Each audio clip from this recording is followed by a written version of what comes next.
Roadblocks. What's standing in your way? Take the time to think through what's standing in your way, both internally and externally. Maybe it's how you look at situations, obstacles, and challenges. Perhaps you have health issues you need to address. Make a list of things that stand between you and your dreams. Be honest and be thorough. And then reflect on how you can remove or push aside these obstacles, or at least make them less problematic. We each have our own demons, flaws, and shortcomings. We have our blind spots and misperceptions. We have to take stock of all this and decide how we're going to address these issues. If you need help, get it. If you need advice, seek it out. Do what you need to do to move hindrances out of your way. Physical health issues. Our legal careers are a source of stress. Deadlines. Obstreperous opposing counsel. Chasing a win. Multitasking. If we don't watch what we eat and don't exercise, this stress can get the best of us and affect our health. If you haven't had a physical in some time, get one. If you have chronic or persistent pain anywhere, get it checked out.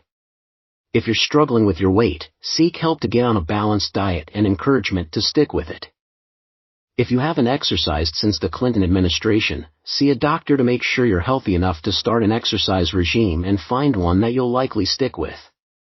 It could start with walking, and then jogging, and then running. It could be calisthenics at home. It could be something more formal like joining a class or a gym. See the doctor. Eat right. Exercise. It's easier said than done, but not doing this can result in long-term health problems that will hamper your ability to chase your dreams. Mental health issues. Just as you have to tend to the body, you have to tend the mind. Having lived through chronic depression, I know how hard it is to do anything, much less chase your dreams, if you're not managing your mental health issues. There's no shame in seeking professional help or being prescribed medications. Mental health illness is just that, an illness. In many respects, it's no different from physical illnesses like cancer, or high blood pressure, or diabetes. You need to seek treatment to address it. Not doing so can result in the disease becoming unmanageable and may cause you to have suicidal ideations. Reach out to family and friends, stay connected to them, seek professional help, and do everything you can to secure the treatment and support you need to get through depression, anxiety, or any other mental health disease with which you're struggling. Bad habits. We all have them. Bad habits. We watch too much television. We don't get enough sleep. We get too much sleep. We eat fast foods. We don't take care of ourselves. We don't stay in touch with family or friends. We drink too much coffee. We eat too much. We don't eat enough. The list can go on and on. Think through things you do unconsciously that are undermining your ability to perform at and be your best. I don't have a silver bullet for you in overcoming your bad habits. The best insight I can give is first be honest with yourself about what your bad habits are, then list them in order of worst habit to just mildly annoying, and then tackle them in that order. You can't change all your bad habits all at once. If you try, chances are you probably won't change a single one. So take them in order, and make a conscious effort of not doing them anymore. Habits are just that. It's something we do without thinking about it much. Be more reflective about what you're doing and stop before you start falling into doing your unconscious acts. Self-doubt. You're looking at your list of dreams, and asking yourself, can I do this? Can I really do this? Yes you can. If you took the time to reflect upon and think through what your talents, passions, purpose, and dreams are, then you've put together a plan that was meant for you to execute, and only you. If you don't do it, no one else will. Don't doubt you can do it. Reflect on what happens if you don't. You were meant to do this. Don't doubt that, or yourself, for a minute. Fear of failure. Just because you have a purpose in life and you're pursuing it doesn't mean you won't fall or fail along the way. In fact, you are virtually guaranteed to do both, and possibly do them repeatedly. If you have big dreams and want to do big things, there will be disappointments. You're trying to do things that perhaps others have done but you haven't. Or perhaps you're trying to do something never done before and you need to figure it out on your own. There will be ups and downs. There will be hills and valleys. I can't tell you that you won't fail, because you probably will. And I can't tell you it won't suck when you do, because it will. But success is often achieved after failure, sometimes a string of them. That's just the way it is. It's not you. That's just life. The universe isn't out to get you. To advance, you have to fall along the way. To make it, you have come close to not making it. You'll be better off for failing. You know how they say, what doesn't kill you makes you stronger. They're right. A failure-free life where everything goes just according to plan is an unlived life. It means you played it safe all your life and you'll look back and hate yourself for doing that. Procrastination. Procrastination is a dream killer. To make your dreams a reality, you have to work towards them every day. Procrastination convinces you that you don't need to do anything today. And when tomorrow comes, you don't have to do anything on that day either. Procrastination convinces you that you can keep putting off the tasks and acts you need to do to achieve your goals. It convinces you that you're better off watching television, taking a nap, hanging out at happy hour or going to a sporting event instead of proactively doing something.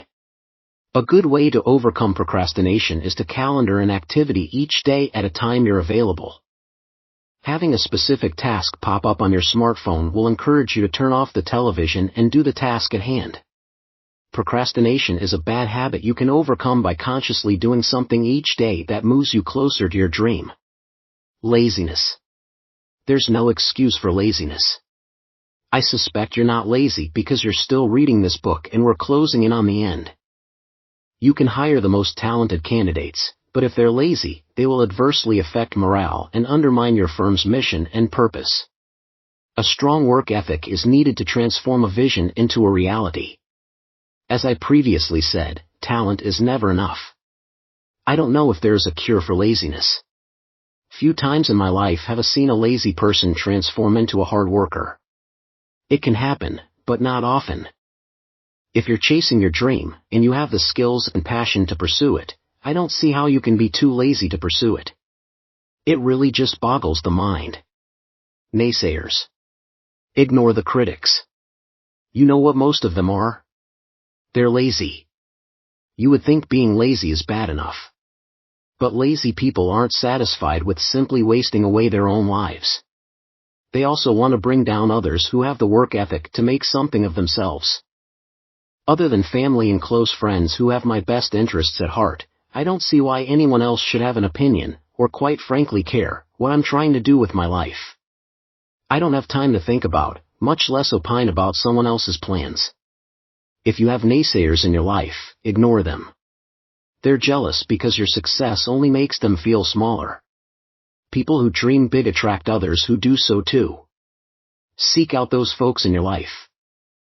Their optimism is a breath of fresh air. Time management. There are so many parts to your plan, that unless you manage your time, you'll never get to all of it.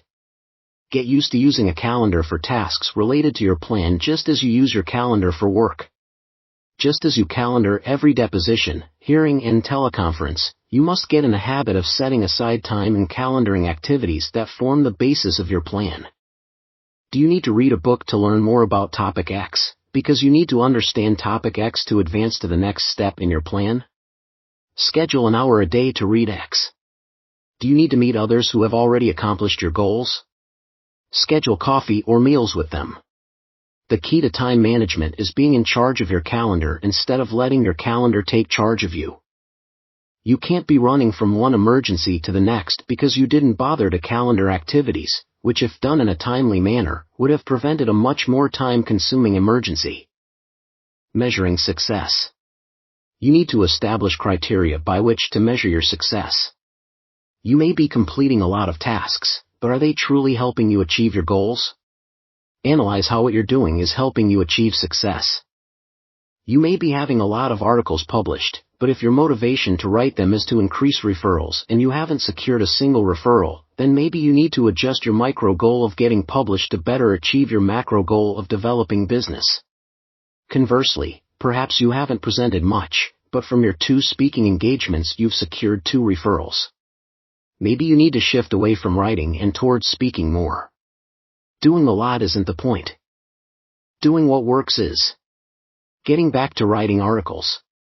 Maybe your purpose in writing them isn't to lure clients, but rather it's for the purpose of creating a national reputation as an expert in the field, and that reputation, over the long term, will result in clients. In that case, you may want to continue writing, but cut back a bit to allow more time for speaking. Pay attention to the results of the tasks you're performing and not just the fact that you're completing them. Completing a task is an accomplishment, but the goal is larger than that. Being accountable. I mentioned getting an accountability partner. It's so important that I'll emphasize it again. Get an accountability partner. Get someone you can talk to on a regular basis who will hold you accountable for sticking to your plan and working toward your goals. Find someone who won't put up with your excuses or whining or procrastination. Knowing you have to report to someone once a week about what you're doing will motivate you to make the most of that week. Your accountability partner may give you a pass for a week, but if you do nothing for 2 or 3 weeks in a row, she's going to kick you in the rear. Actually, she should be encouraged to be honest and to kick you in the rear when necessary. An accountability partner will help you keep focused and stay on task.